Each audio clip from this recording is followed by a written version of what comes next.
પ્રભુ ઈસુ ખ્રિસ્તના નામમાં આપ સર્વને પ્રેમી સલામ।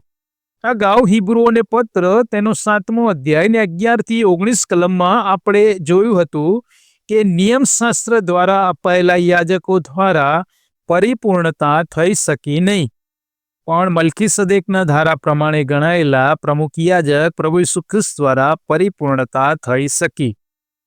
અને આપણે 19મી કલમમાં જોયું હતું કે તેમના વડે આપણે ઈશ્વરની પાસે જઈ શકીએ એવી વિશેષ સારી આશા ઉપસ્થિત થાય છે।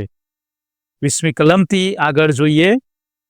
તે વિશેષ સારી આશા એટલા માટે છે કે તે વિશેનું વચન સમ વગર આપવામાં આવ્યું ન હતું। કયા સમ? 21મી કલમ।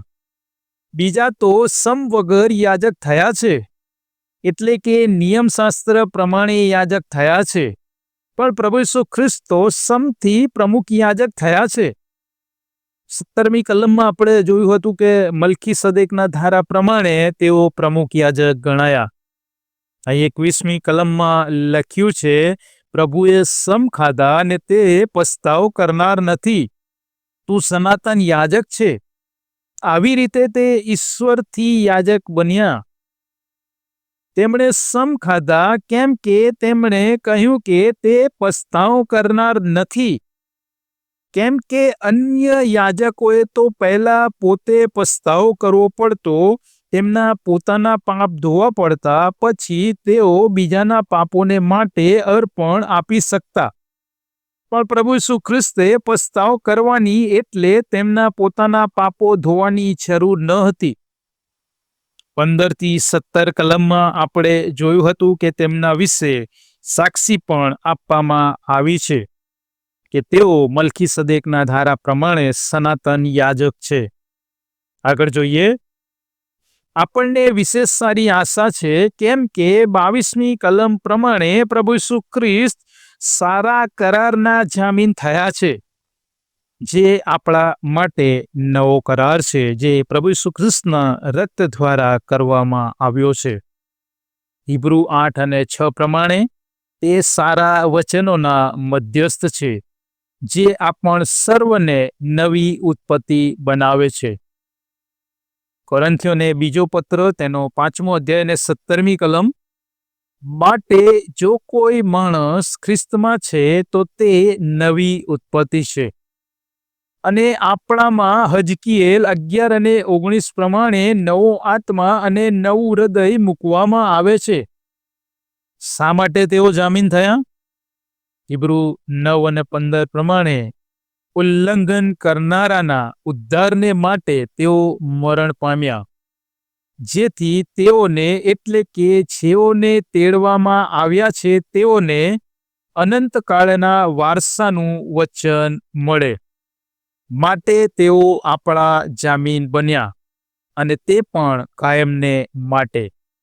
કેમ કે 23મી કલમ પ્રમાણે પૃથ્વી પર સંખ્યાબંધ યાજકો હતા ખરા, પણ મરણને કારણે તેઓ કાયમ રહી શક્યા નહોતા।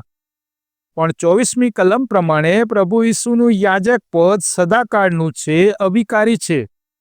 માટે જ 25મી કલમ કહે છે કે જેઓ તેમની મારફતે ઈશ્વરની પાસે આવે છે તેમને તે સંપૂર્ણ રીતે તારવાને સમર્થ છે। યોહાન 14 અને 6। ઈસુ તેને કહે છે, માર્ગ, સત્ય તથા જીવન હું છું, મારા આશ્રય વિના પિતાની પાસે કોઈ આવતું નથી। તે આપણને તારવાને સમર્થ છે કેમ કે તે પૃથ્વી પરના યાજકોની જેમ મરણ પામ્યા નથી, પણ સદાકાળ જીવતા છે।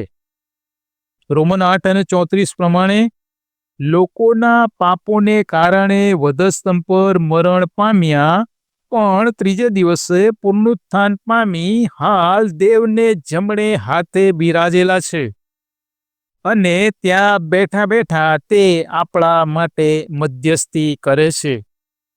માટે તેઓ આપણને તારવાને માટે સંપૂર્ણ રીતે સમર્થ છે।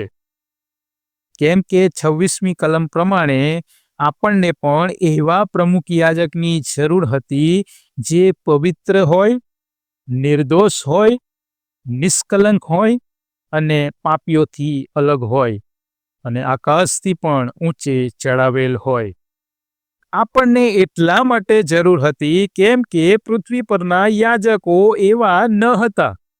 કેમ કે 27મી કલમ પ્રમાણે તેમણે તો પ્રથમ પોતાના પાપો ધોવા પડતા, પછી તેઓ લોકો માટે અર્પણ આપી શકતા હતા, અને તે પણ તેઓએ વારંવાર કરવું પડતું હતું. પણ આપણા પ્રમુખ યાજક પ્રભુ ઈસુ ખ્રિસ્તે ન તો પોતાને માટે અર્પણ આપવું પડ્યું, ન તો વારંવાર અર્પણ આપવું પડ્યું. માત્ર તેમનું એક જ વખતનું બલિદાન પરિપૂર્ણ થયું.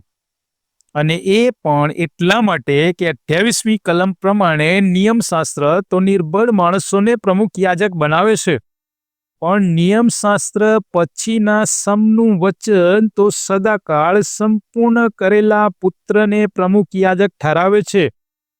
સમના વચન દ્વારા બનેલા એટલે કે મલ્કીસદેકના ધારા પ્રમાણે બનેલા પ્રમુખ યાજક પ્રભુ ઈસુ ખ્રિસ્ત સદાકાળના પ્રમુખ યાજક છે અને સંપૂર્ણ પ્રમુખ યાજક છે.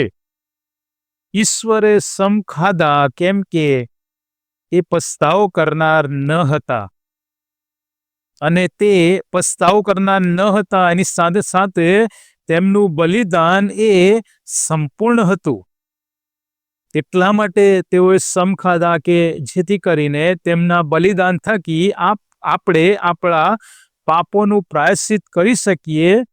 એ વિશ્વાસયોગ્ય બાબત બને, અને આપણે તે બાબત પર વિશ્વાસ કરીને આપણી જાતોને આપણે નરકની અગ્નિથી બચાવી શકીએ. માટે ઈશ્વરે સમ ખાઈને પ્રભુ ઈસુ ખ્રિસ્તને મલ્કીસદેકના ધારા પ્રમાણે સનાતન યાજક ઠરાવ્યા. પ્રભુ આ બાબતો સમજવા આપણ સર્વની સહાય કરો. આમીન.